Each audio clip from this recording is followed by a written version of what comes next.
Hello friends, మీరు చూస్తున్నది ఆర్వీవీ tech in Telugu. Friends, మా వీడియోస్ కనుక మీకు నచ్చినట్లయితే తప్పకుండా సబ్స్క్రైబ్ చేసుకోండి. ఈరోజు టాపిక్ వచ్చేసి రీసెంట్‌గా అయితే ఏపీ ప్రభుత్వం అయితే తల్లికి వందనం అనే పథకం అయితే స్టార్ట్ చేసింది కదా ఆల్రెడీ. చాలా మందికైతే 13,000 అయితే అమౌంట్ చాలా మందికి అకౌంట్‌లో అయితే ఎయడం అయితే జరిగింది. కొంతమందికైతే ఈ 13,000 అయితే చాలా మందికైతే రాలేదు.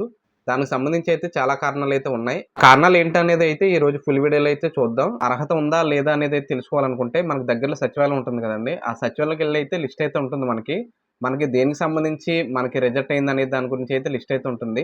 అలాగే కాకుండా మనకి కావాలనుకుంటే ఆన్‌లైన్‌లో కూడా చెక్ చేసుకోవచ్చు. లాస్ట్‌లో అయితే మీకు చెప్తాను నేను. ఎలా చెక్ చేసుకోవాలనేది కూడా. ముఖ్యంగా అయితే అర్హత లేని వాళ్ళు ఎవరంటే ఇప్పుడు ల్యాండ్ ఉంటుంది కదా! ల్యాండ్ మన గవర్నమెంట్ ఎంత పరిమితి ఇచ్చిందో అంత దాటైతే ఉండకూడదు మనకి. అలాగే ఇప్పుడు అర్బన్‌లో అయితే ఇప్పుడు సిటీలో ఉంటుంది కదా! సిటీలో కూడా అంతే. మనకి ల్యాండ్ అయితే ఉండకూడదు. అప్పుడు గవర్నమెంట్ పరిమితి మించిన అయితే ఉండకూడదు. ఇన్‌కమ్ టాక్స్ కట్టినా సరే ఎలిజిబిలిటీ అయితే కాదు. అలాగే ఇంకో ముఖ్యమైన విషయం ఏంటంటే, ఇప్పుడు గవర్నమెంట్ ఎంప్లాయీ ఉంటారు గదా! గవర్నమెంట్ ఎంప్లాయీ కూడా దీనికైతే ఎలిజిబుల్ అయితే కాదు. వాళ్ళ పిల్లలైతే ఎవరు కూడా ఎలిజిబుల్ అయితే కాదు. అయితే ఇంకోటేంటంటే, మన ఫ్యామిలీలో ఎవరికి కూడా ఫోర్ వీలర్ బండయితే ఉండకూడదు.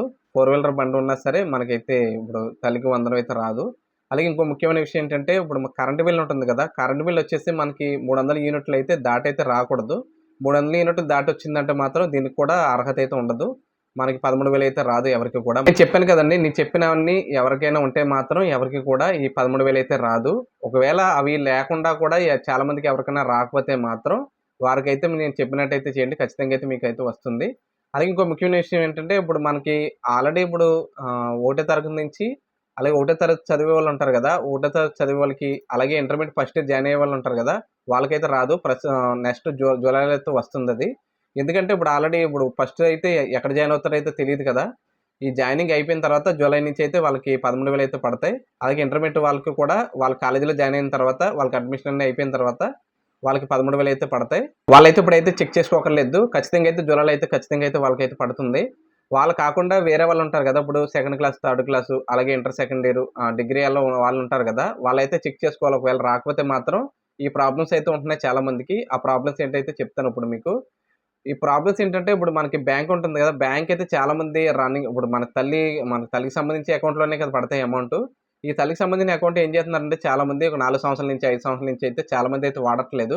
ఈ వాడకపోవడం వల్ల ఏమవుతుందంటే అది యాక్టివ్‌లో లేకుండా డీయాక్టివేట్ అయితే అయిపోతుంది. ఈ డీయాక్టివేట్ అయిపోవడం వల్ల అయితే మనకి అకౌంట్ బతికుండదు కదా! బతికుండకపోవడం వల్ల అయితే అమౌంట్ కూడా చాలా మందికైతే పడట్లేదు. మీకు ఈ అమౌంట్ అకౌంట్‌లో పడాలనుకుంటే మీరు వెంటనే వెళ్లి ఆ అకౌంట్ యాక్టివ్ అయితే చేసుకోండి. అలాగే ఈకేవైసీ కూడా చేయించుకోండి. ఈకేవైసీ చేయించుకున్న తర్వాత కూడా అయితే మీకు అమౌంట్ అయితే పడుతుంది 13,000. ఇంకో విషయం ఏంటంటే చాలా మందికైతే 2 అకౌంట్‌లు ఉంటాయి కదా! 2 అకౌంట్‌లు ఉన్నప్పుడు ఏంటంటే మనం ఒక యాక్టివ్‌లో ఒకటుంటది. కొంతమందికైతే చాలా మంది 2 అకౌంట్ చాలా మంది అశ్రద్ధ అయితే వాడడం మానేస్తారు. అదైతే డీయాక్టివేట్‌లోకి వెళ్ళిపోతుంది. కొంతమందికి ఏమైతుందంటే యాక్టివ్‌లో అకౌంట్‌లో పడడం మానేసి చాలా మందికి డీయాక్టివేట్‌లో ఉన్న అకౌంట్‌లో అయితే చాలా మందికి డబ్బులు పడినాయి 13,000. ఇది ఎందుకు జరుగుతుందంటే ఇప్పుడు ఎన్‌పిసిఐ ఉంది కదా! ఎన్‌పిసిఐ అయితే లింక్ అయితే ఏ అకౌంట్‌కి లింక్ అయిందో ఫస్ట్ ఆ అకౌంట్‌కే పడిపోయినాయి చాలా మందికి. బ్యాంక్ అకౌంట్ ఏ అకౌంటో గుర్తు లేకపోయినా సరే ఇప్పుడు నేను చెప్పినట్టయితే చేయొచ్చు మీరు. ఖచ్చితంగా అయితే ఆ అకౌంట్‌లో అయితే మీరు అమౌంట్ అయితే తీసుకోవచ్చు. దాన్ని డీయాక్టివేట్‌లో ఉన్నా సరే మనం యాక్టివేట్ అయితే చేయించుకొని ఆ 13,000 అయితే మన అమౌంట్ అయితే తీసుకోవచ్చు. ఎలాగో చూద్దాం ఇప్పుడు. ముందుకైతే క్రోమ్‌లోకి అయితే వెళ్ళండి. క్రోమ్‌లో సెర్చ్ బార్‌లో ఎన్‌పిసిఐ అని అయితే ఎంటర్ చేసుకోండి.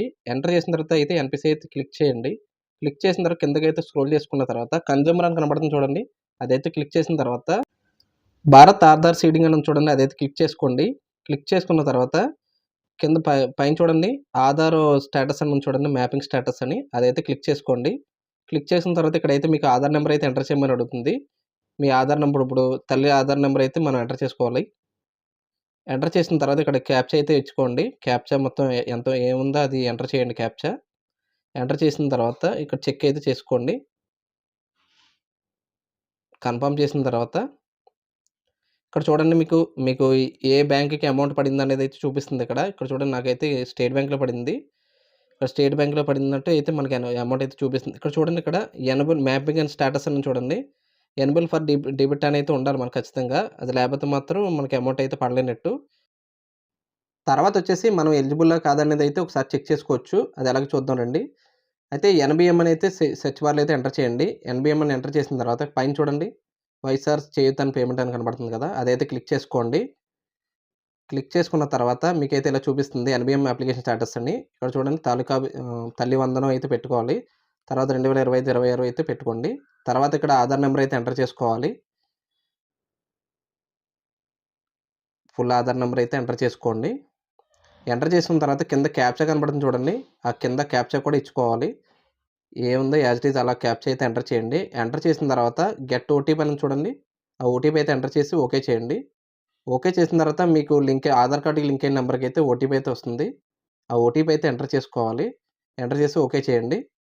ఓకే చేసిన తర్వాత మళ్ళీ ఓకే చేసి మీకు ఇక్కడైతే చూడండి స్టేటస్ అయితే చూపిస్తుంది. అలాగే మనకి ఇంట్లో ఎంతమందికి వచ్చింది, ఎంతమంది ఎలిజిబుల్ అయ్యారనేది కూడా చూపిస్తుంది ఇక్కడ.